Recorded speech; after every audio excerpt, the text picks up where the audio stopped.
Anybody here go to the Elite Eight with us? You guys remember those days, man? Let me tell you something, man. Ben Johnson is building something very simple. And I'm going to tell you my story just to remind some of you of what it takes to build a program. In 1987, I'll go back before that. When I was a sophomore in high school, anybody remember report card day in high school? Now, report card day might have been a good day for you. Report card day was always a tough day for me.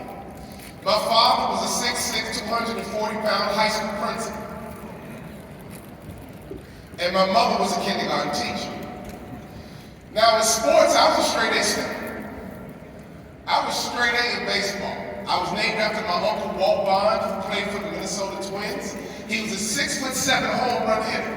Died of leukemia when he was 29 years old. So my dad named me after his brother. So when I grew up, baseball was my first love. In fact, I chose Minnesota because I thought I was going to be the next Dave Winfield. I batted over 500 in high school, and one day, I set a playoff record.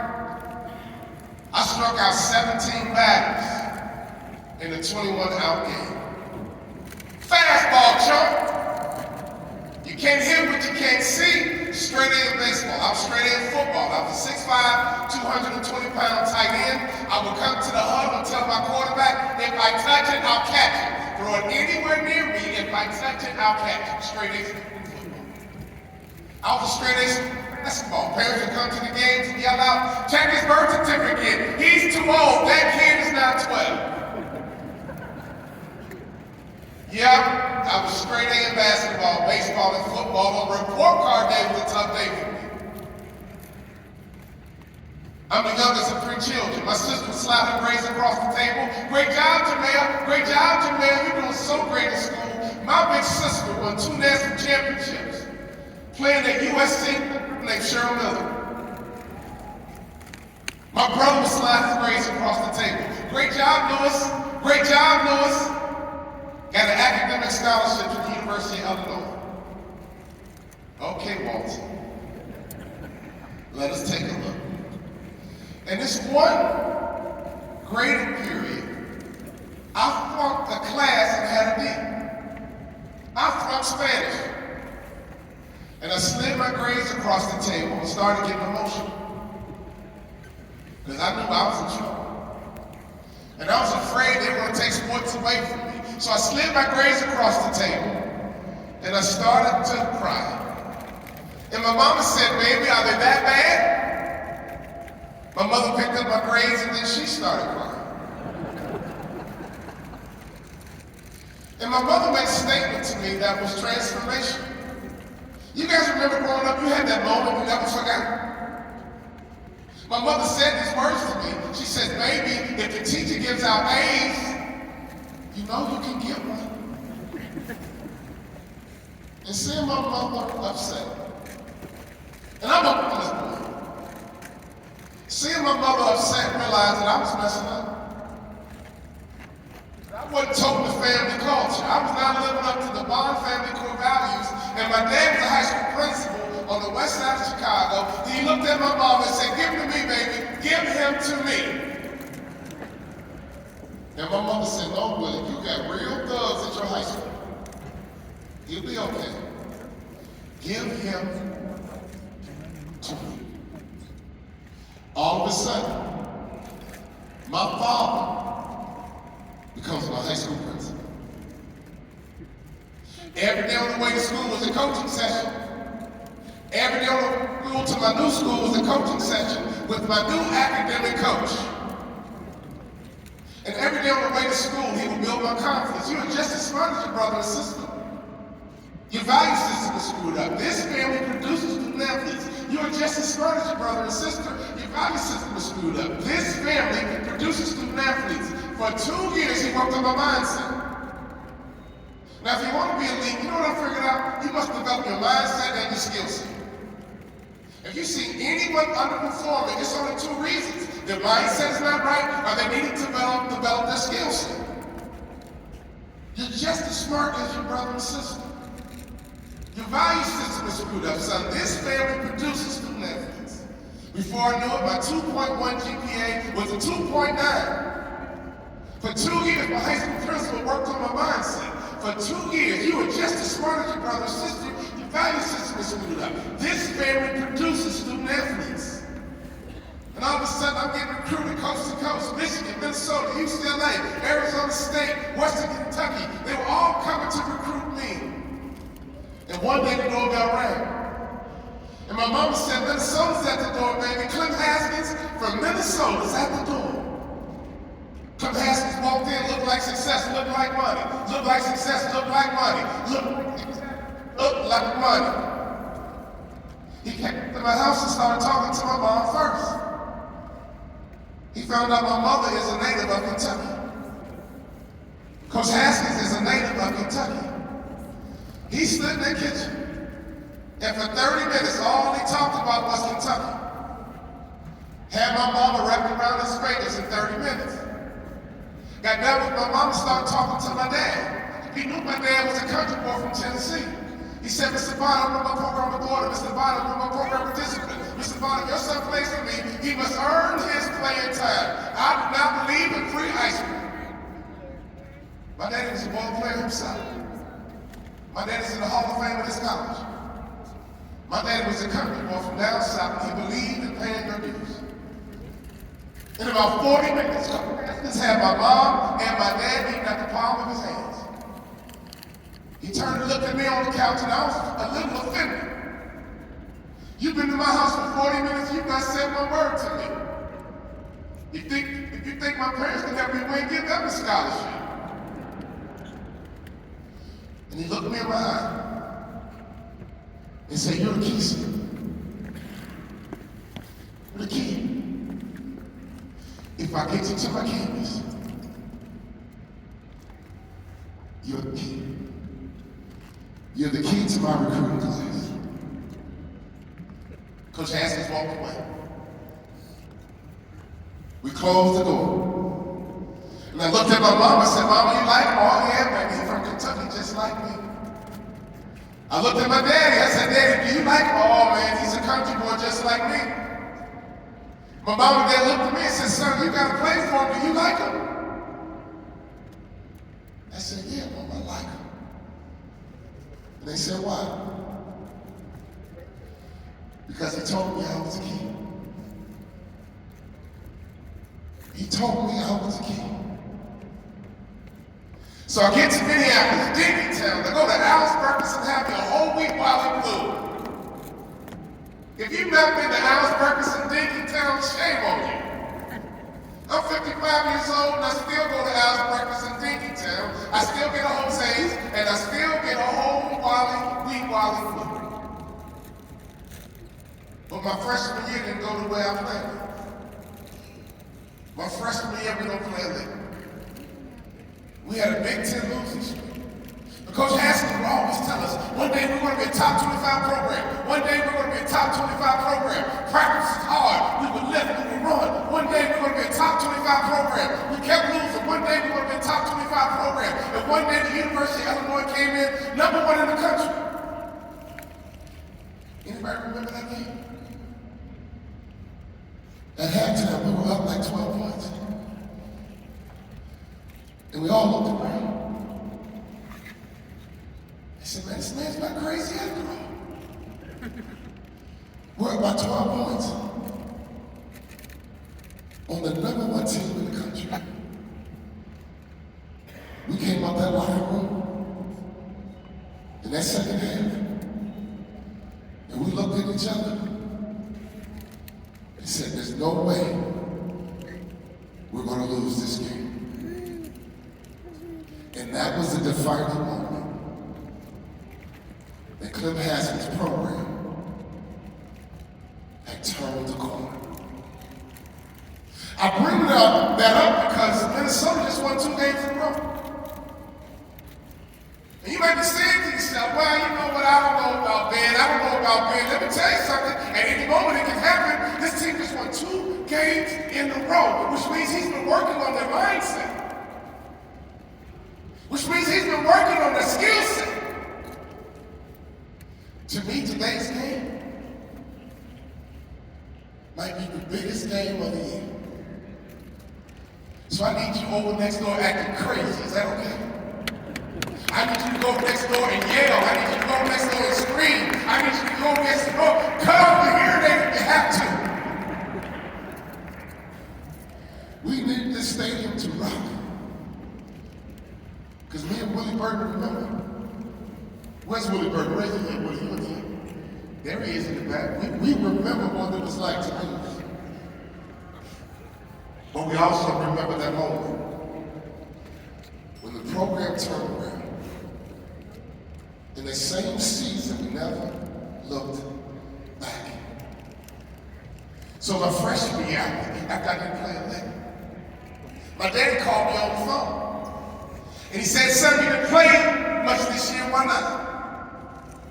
And I gave my dad a really good excuse. I said, politics, Daddy. It's political. He says, how did you go to get paid? Well, I guess he gets paid to win and make sure we graduate. He says, okay, son, if your coach gets paid to win, won't he play the players to give you the best chance to win? Dad's mom. Now, when I was in high school, my high school principal made me write down my life goals. When I formed up my first high school, my high school principal, my new principal, made me write down my life goals, and I told my high school principal, I'm going to graduate college in 4 years, I'm going to play in the NBA, and I'm going to make more money in business than I did in sports. And his coaching program is simple. Every day, son, take out your goals and look at them every single day. Every single day on the way to school. Take out your goals and look at them every single day. And in high school, I did. I'm going to graduate college in 4 years. I'm going to play in the NBA. And I'm going to make more money in business than I did in sports. Every day for 2 years. That 2.1 turned into 2.9. Every single day, I'm going to graduate college in 4 years. I'm going to play in the NBA. And I'm going to make more money in business than I did in sports. Without a vision, people perish. So my freshman year when I didn't play, and my daddy called me on the phone, and I said politics. He said, son, where's your goal sheet? Are you looking at it every single day like I taught you? Luckily, I brought it from Chicago. It was in my dorm room. My mom would have been ashamed because my dorm room wasn't there. And I found it. And I taped it to my mirror. I did not play lick my freshman year, but I taped it to a mirror because we were entering into our off season. And I read it out loud. I'm going to graduate college in 4 years. I'm going to play in the NBA. And I'm going to make more money in business than I did in sports. I went right to Coach Haskell's office and I said, Coach, what do I need to do to play in the NBA? And he laughed. He said, son, you don't play for me. And I said, Coach, I'm going to become somebody different. What do I need to do, Coach? What do I need to do, Coach? What do I need to do, Coach? My high school principal taught me what I needed to do. I turned a 2.1 to a 2.9. Tell me what to do, Coach. Tell me what to do, Coach. I'll do it. Next year, I'm going to become somebody different. He looked me right in my eye. He said, you can't run, you can't jump, you can't dribble, you can't shoot, and you can't rebound, son. Coach, I know I got weaknesses, man. I know. But next year, I'm going to be your most improved player. That next year, my sophomore year, he voted me his most improved player, and I was considered the top 6 man in the country. Dick Vitale loved me. Walter Buzz a BigTen peer. He's a BigTen peer. No one in America is better than him coming off the bench. After the Sweet 16, I went back up to Coach Haskell's office. What do I need to do to play in the NBA, Coach? He didn't laugh this time. And he gave me my homework assignment for my off-season. I came back my junior year. We go all the way to the Elite Eight. I believe if Kevin had that shot again, he'd knock it down. I know it would. Willie Burton got drafted and allowed me to pick. After taking over the nation with a broken nose. I'm a preseason first team all BigTen selection, even though I never started in college. Because the BigTen coaches believed that I could handle a promotion. I go to Coach Haskins, I said, Coach, what do I need to do to play in the NBA? We had this conversation every single year. The first year he laughed. My senior year, he said, son, I've never seen a player improve the way you improve. Coach, what do I need to do to play in the NBA? Just stay healthy, son. Just keep doing what you're doing. Something about my life, I love the dramatics. The first game of my senior year, I broke my foot. I came back in 6 weeks. We played Ohio State in Columbus against a guy named Jimmy Jackson, who was the top small forward in the country.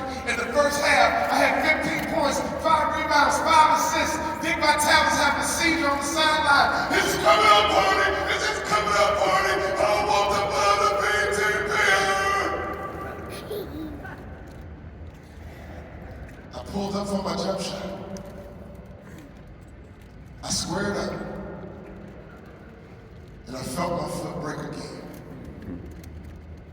The coach would always tell us, follow through, son, follow through. Always follow through, son, follow through, son. Always follow through. I squared up and I followed through, and even though my foot broke, through the pain, through the discomfort, I still followed through. That was the last shot I ever shot as a Gopher.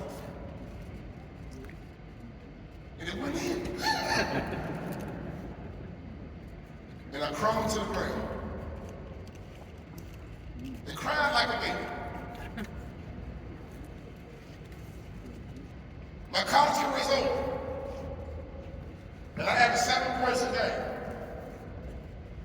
My contact is falling out. There it is. And one of my season ticket holders, listen to me carefully, offered me a $75,000 job to become a hospital administrator. You guys know why I chose Minnesota? Anybody really want to know why I chose Minnesota? When I was recruited, my daddy said, son, this is not a 4-year decision, this is a 40-year decision. I want you to choose a school that's going to bless you 40 years from now. Guys, that was 38 years ago. I got 2 years left. 38 years ago, I chose Minnesota. Because my daddy said, son, this is not a 4-year decision. This is a 40-year decision.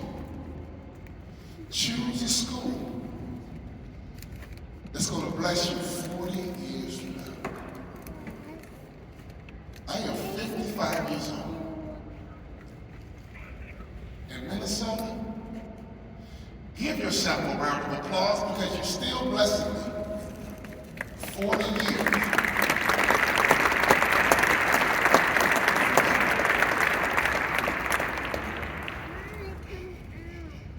Right before I took the job to become a hospital administrator, my high school principal reminded me of my goals.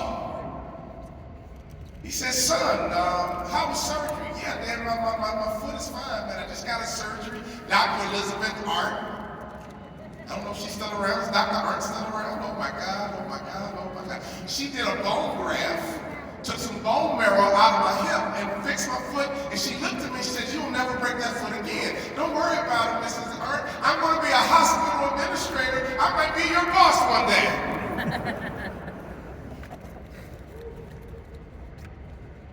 So my high school principal called me and said, son, you told me you're going to graduate in 4 years. You are, and I'm proud of you.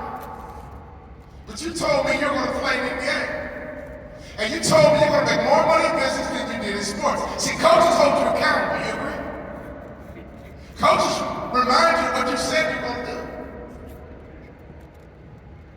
And my high school principal asked me a question. Do you believe you're good enough to play in the NBA? If you're going to be elite, you have to have the right mindset and the right skill set. Do you believe you're good enough, son? Minnesota, I answered the question right. I said, yes, Dad, I do. Well, go get it, son. Go get it. I go into Coach Haskins' office one more time. They had cleaned out my locker. Coach, can I have a moment? He said, son, I heard you're going to be a hospital room administrator. Coach, I got a question for you.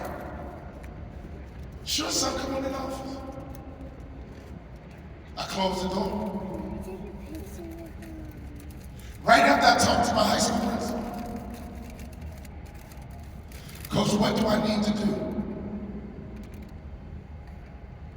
to play in the NBA?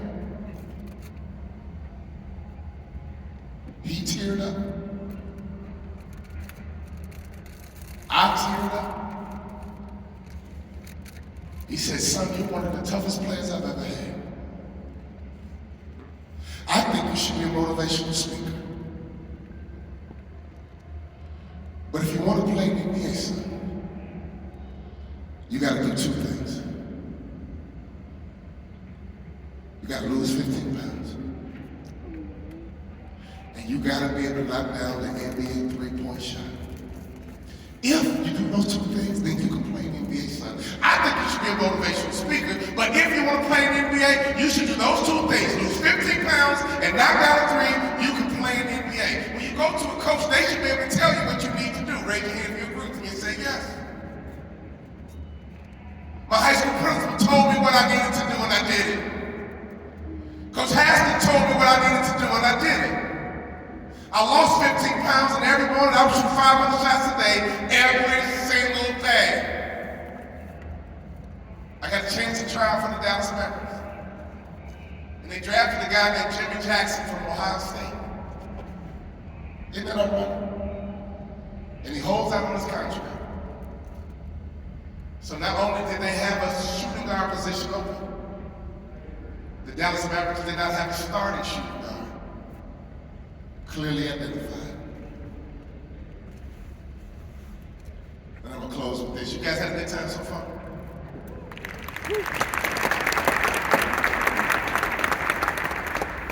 I talked to my agent. He said, hey man, the Dallas Mavericks are gonna send you a plane ticket so you can fly down to Dallas and try out for the team. I got off the phone. I said, hey, Dad, I'm not talking to my high school principal. I'm talking to my daddy now. Hey, Dad, I'm leaving tomorrow. I'm flying to Dallas, and I'm going to try out for the Dallas Mavericks. He said, you going to fly? No, son. You're not flying. And we're not trying. Get all your stuff. Pack the car. We're driving to Dallas. Because you're not trying. We're making that team. Now think to myself, that's like a 15-hour drive, man. What are you talking about? Mindset, son. We're not trying that. We're making the team. Pack up the car. I'm driving with you. So for 15 hours, I got my daddy in the car. For 15 hours, I got my high school principal sitting right next to me. I'm in the best shape of my life. I lost 15 pounds. I did everything Coach Haskins taught me to do. And that moment that I made the Dallas Mavericks, I became the first ever undrafted rookie free agent in the history of the Dallas Mavericks to start opening the night. Could you imagine what was going through my mind? I had not started a basketball game since high school, and I got to the arena, and they started playing that NBA music. Dun, dun, dun, dun, dun, dun, dun.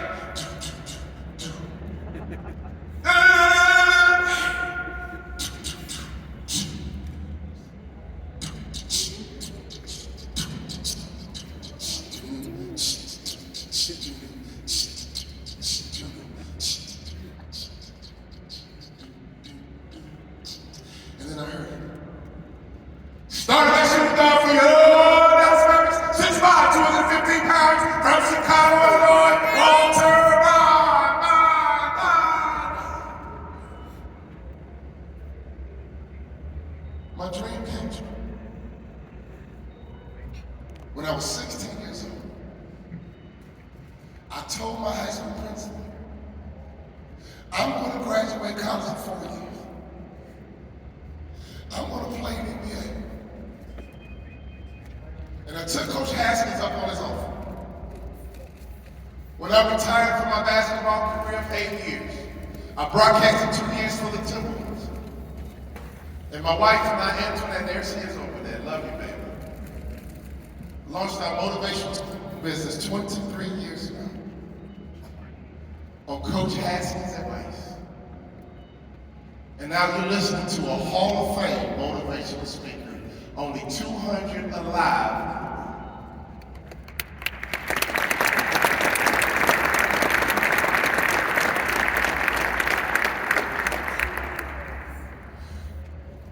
I love this. You know what? I chose Minnesota and it worked. I'm gonna say it one more time. I chose Minnesota and it worked. I believe this is the greatest market in the country. And if I had to recruit it all over again, screw the NIL money, I would choose Minnesota again because it has all the resources, it has everything you need to thrive. You can come here and play in the NBA, you can come here and graduate, and there are 22 Fortune 500 companies right here in this market waiting to engulf Gopher athletes as soon as they graduate. Son, you choose a school that's going to bless you 40 years from now. I chose Minnesota, and it worked. But now I want to challenge you right now as I close. Coach Haskins knew how to recruit. Coach Haskins knew how to develop. Coach Haskins knew how to retain top talent. In my 4 years, 7 of us played in the NBA. That's incredible. But now the game has changed. Now the game has changed. Because of NIL money, it's a whole other ball game. Ben can only do as much as he can do with the budget he has to work with to attract talent. Does that make sense? I'm gonna say it again. In 1981, Minnesota had the #1 recruiting class in the country. A coach named Jimmy Williams recruited the #1 recruiting class in the country right here to Minnesota. Trust me, you can attract top talent right here in Minnesota, but Ben Wilson needs you. This athletic department needs you. You guys are the Gopher loyalists, you're the Gopher faithful, you still believe in Gopher basketball, but let me tell you something. You're empowered right now to help Ben recruit. You're empowered now to help Ben develop. You're empowered now to help Ben retain top talent. He called me last year when he lost his point guard. Walt, can you help me? He called me last year when he lost the power forward. Walter, can you help me? If I had $750,000 sitting in my bank account that I didn't need, maybe. But right now, I believe this is the greatest market in the country, and I mean it from the bottom of my heart. You ask my wife. I meet athletes from all over the world. We coach athletes, and many of them are struggling. I was like, man, where'd you play college ball? And they'll tell me that shit. They say, man, why don't you move back there? Wow. Huh? As soon as I got cut by the Utah Jazz, guess where I came? Right back here to the Twin Cities. I licked my wounds and I came right back here to you. And you opened your arms and welcomed me. In Minnesota, you delivered for me and my family. And I will ever be grateful. I will forever be thankful. I chose Minnesota, and it worked. There's 15 young men over there that chose Minnesota. Let's help them work. Does that make sense? There's young boys around the country looking at Minnesota. They need to come here and choose Minnesota. It can work for them too, but it's not just about Ben and his coaching staff. Right now, Ben needs you. He needs you. He needs you. He needs you. And he needs you. Coach Haskins had this community in the palm of his hands. Am I right or wrong? And right now, we can get it back. And right now, I want you to understand every adult in this room is empowered to help them recruit, help them develop, and help them retain top talent so he can build a top 25 program as well. Then Johnson chose Minnesota. Let us unite so it can work. Oregon Ducks, y'all in trouble. Oregon Ducks, they in trouble. Because I love to eat duck. I love duck sous vide, I love fried duck, I love baked duck. Let's go next door, let's eat some duck. I want y'all yelling, I want y'all screaming, I want y'all acting crazy, because this is the biggest game. And we gotta make sure we support him, because I believe if we choose Minnesota, guys, Minnesota can work. God bless you.